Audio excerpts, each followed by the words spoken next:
We are back in 1986, continuing our look at the Real Ghostbusters toy line by Kenner. Last time we jumped forward to Series 2 of the line to check out the Ghostbusters iconic ride, the Ecto-1. This time we're back in Series 1, and since we covered the mouth of the Ghostbusters with Peter and the brain of the Ghostbusters with Egon, today we're checking out the heart of the Ghostbusters with Dr. Ray Stantz and the Rapper Ghost, here on Creed's Collection.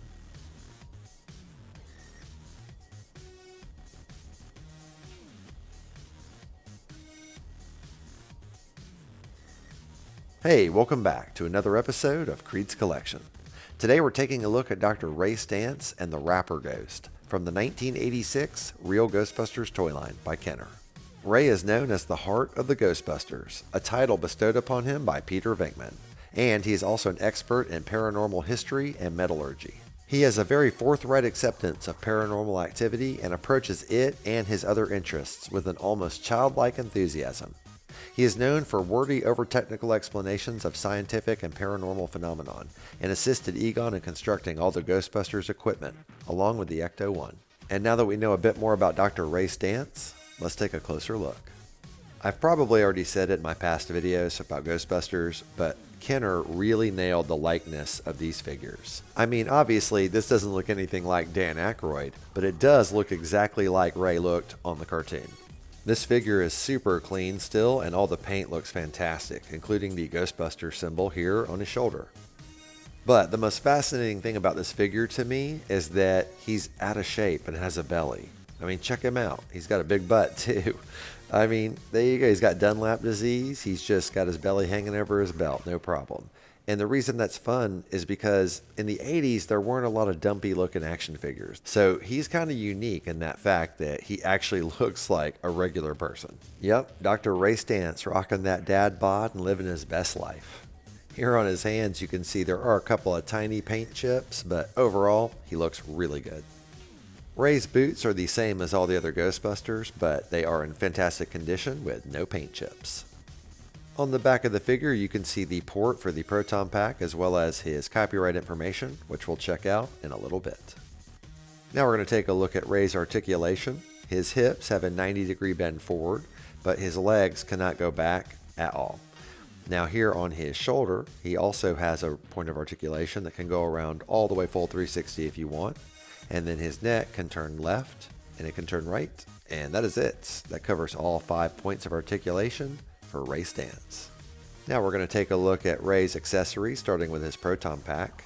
It's got the same gimmick as all the others with the proton stream that you can simulate by rotating it right here.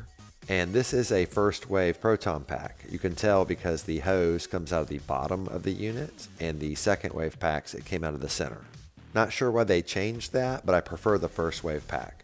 And while the packs lack paint, they definitely have a lot of detail sculpted in, and you can really see it when you get a light sheen on it. The neutrino wand is removable and it snaps into place, and you just pop it off like this very carefully. Now here on the back side of the pack is the peg, and this is what allows you to actually attach it to Ray's back. It's a pretty big peg, but it clips in nicely, so you know it's not going to fall off. The neutrino wand fits in his hand well too, thanks to these two plastic pieces that basically clip onto his arm. Then you can rotate the proton stream and simulate busting ghosts. Before we move on, I want to point out that the proton stream is easily broken and permanently attached inside. It would have been nice if they would have made them where they slip in and out, and then you could replace them. I really think Kenner missed a trick here. They could have made 4 packs that were different colors, and you could have bought them and mixed and matched them between all your Ghostbusters. Ray's second accessory is the Rapper Ghost, and he's kind of weird looking because, as you can see, he has one arm sculpted here, but the other arm is actually molded into his body. You can barely see it, but it's right there. His face is pretty interesting too. He's got these giant teeth and these weird bug eyes. He kind of looks like the ghost of a fat monkey with this curly tail. If I remember correctly, he was called the Rapper Ghost because he was designed to wrap around the Ghostbusters with his curly tail. It's supposed to be like an attack, but I think Ray would end up liking it. After all, he's the one who took in Slimer after he escaped from the containment unit. Guys, I don't want you to get mad, but he's been hanging outside the firehouse for the last few weeks. I just felt bad for him, so I invited him in. I want y'all to meet Slimer.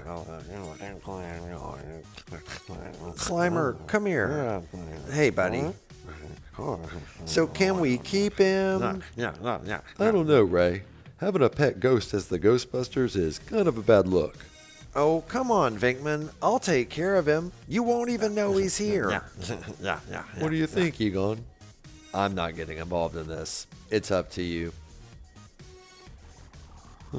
Well, if you're going to take care of him, I guess it's okay. What? All right. You hear that, Slimer? You get to stay, buddy. You should go thank Vinkman. Now, Slimer, that's not necessary. Slimer. No. Ray, he slimed me. Sorry, Vinkman. Poor Vinkman. Here on the back of Ray, you can see the copyright information, 1984, Columbia Pictures. And the same stamp is on the back of the Rapper Ghost, 1984, Columbia Pictures. And now for our He-Man size comparison. Ray is actually not that much smaller than He-Man. If He-Man's, say, 6'3", Ray looks like he's maybe 5'8" or 5'9", which is a pretty normal sized guy. But if he were living on Eternia, He-Man would have to pump him up.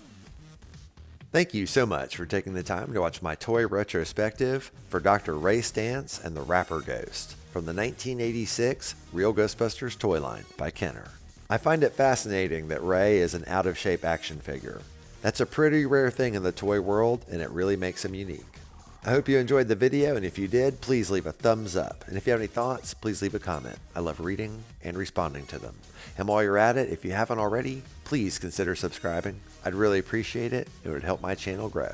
I do a retrospective on a toy from my vintage collection every Wednesday. So hope to see you next week and every week after, here on KREED'S Collection.